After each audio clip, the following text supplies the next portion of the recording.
Hi guys, hello, Vinyl Finance 56 I think, and this video is going to be some few updates on stuff that I bought since my last update, and also a reminder for the 300 subscribers competition. So you know, if you want to take part in that, it's really easy. I made it specifically easy for everybody to take part into. Just show 5 albums that you bought this year from January till now that you enjoyed very much, your best 5 albums. It can be new releases, it can be reissues, or it can be, you know, a used record that you bought this year and you enjoyed very much. So you know, it's very open. It can be CDs, it can be whatever, just as long as it's music basically. So you know, I don't know whether you can show an MP3 download, but yeah, there you have it. I mean, yeah. Whatever. 5 things that you really like, and today's basically the last day. Tomorrow I don't expect anybody to be posting any videos on Monday. So what will happen is tomorrow I'll take all those people that you know have taken part in the competition, put their names in the box, pick out one, and then I will go out to Rough Trade East and go and buy something for these guys based on what they like.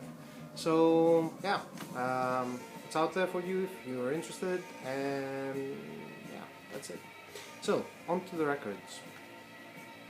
I was at Rough Trade East a couple of days ago, and I got 3 records. I didn't want to buy anything, but I ended up buying something anyway. You know how it happens. So I was flicking through the records, and I saw 2 reissues that I was interested in from an Italian label called Radiation Records, and they reissued at least two anyway. These are the 2 ones that I saw. 2 Sad Lovers and Giants LPs. This one, which is called Feeding the Flame. It's one of their earlier ones. I think that is probably their first LP. Might be wrong here. And this one, which is Epic Garden Music, which was an EP basically, but they've made it into an LP, adding all the B-side basically is just extra songs. Sad Lovers and Giants, really one of the better kind of post-punk, new wave, dark, I don't know, yeah, that kind of sound anyway, bands back in the day. They did change a bit over time. They stopped sounding a bit more like Joy Division and became a little bit more melodic over time, I think, before they split up. I don't know whether they're still together, but these are their old material, so it's like very post-punk like. So you know, really good band, really good stuff. So yeah, another one that I bought and I was like, oh, that is interesting, is this one. It's a compilation LP, double LP, out on Strut.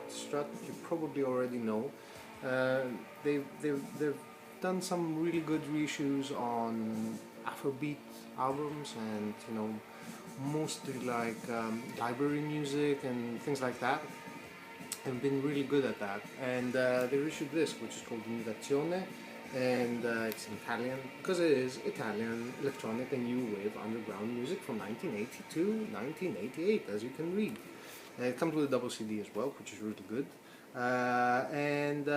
Yeah, the only bands I know here is this one. It's D-Form or Die-Form. I think it's D-Form. That's how it's pronounced. Which it's a well-known, well, not well-known.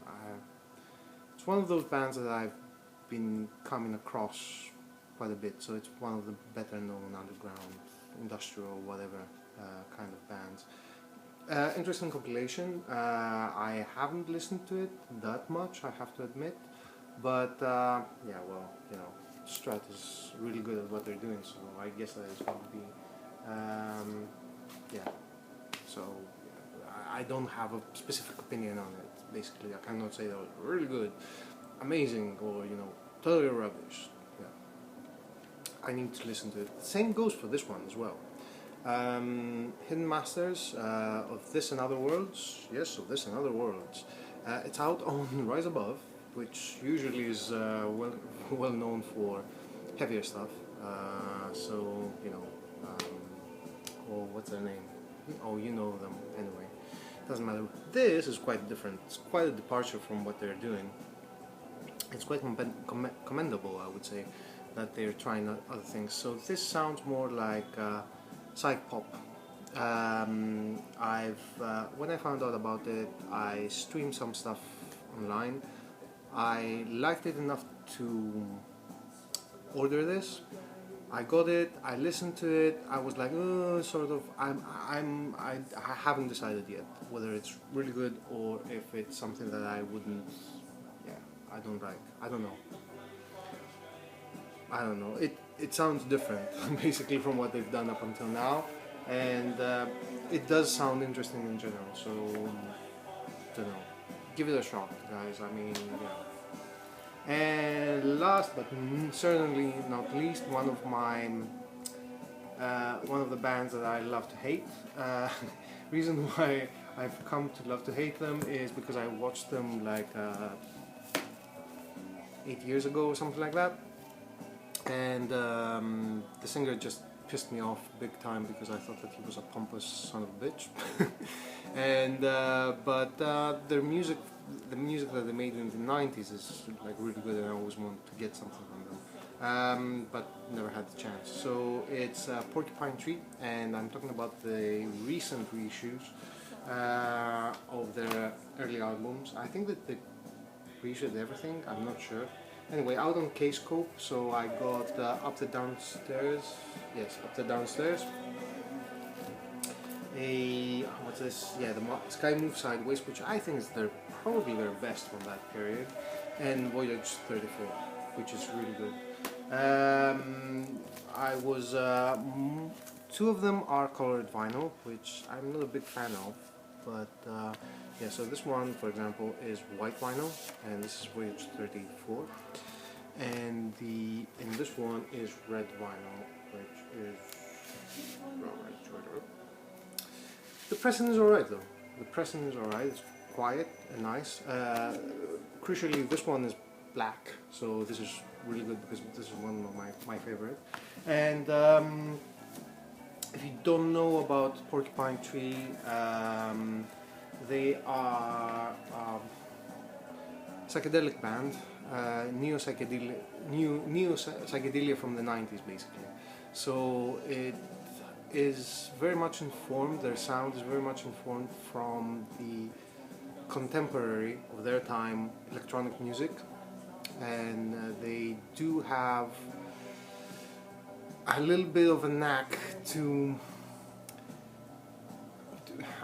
on the cheesy side of things. They do like the cheesy sounding stuff, but they are bordering on it, so they are forgiven, and everything is done in really good taste. So you know, it's all right. I mean, they could have gone with a more shoegazy kind of approach to things, which would have been totally awesome. It would have been like the first Verve albums, which are just mind-blowingly good, and that would have been great. But they are more on the lighter side of things, and it sounds really 90s. It's unbelievable, but you know, you listen to it and it's like, yes, this is something that was recorded in the 90s. You can just, you know, immediately make out when it was recorded. It seems to be like most mid-range. There is not a lot of bass or a lot of treble, and the spectrum is like concentrated there. And it does sound like electronic. Has a lot of electronic influences from trance music from the time, I think. I would say, but as I said, nothing way too cheesy. It has a little bit of cheesiness, which you know is forgiven, and overall they're really good, strong psychedelic albums. If you like these guys, check out Ozric Tentacles as well. The difference with the Ozrics is that they were more instrumental band, and they were more electronic than these guys were, but very similar sounding, but these guys just were a success. Ozrics not so much. So anyway, that is the vinyl update. It's 10 minutes, which is really good. I hope you enjoyed. Do leave your comments, like, dislike the video, subscribe, unsubscribe. It's your prerogative. And if you have the time, won't take more than 5 minutes. Do take part in the competition, and we'll be seeing you around.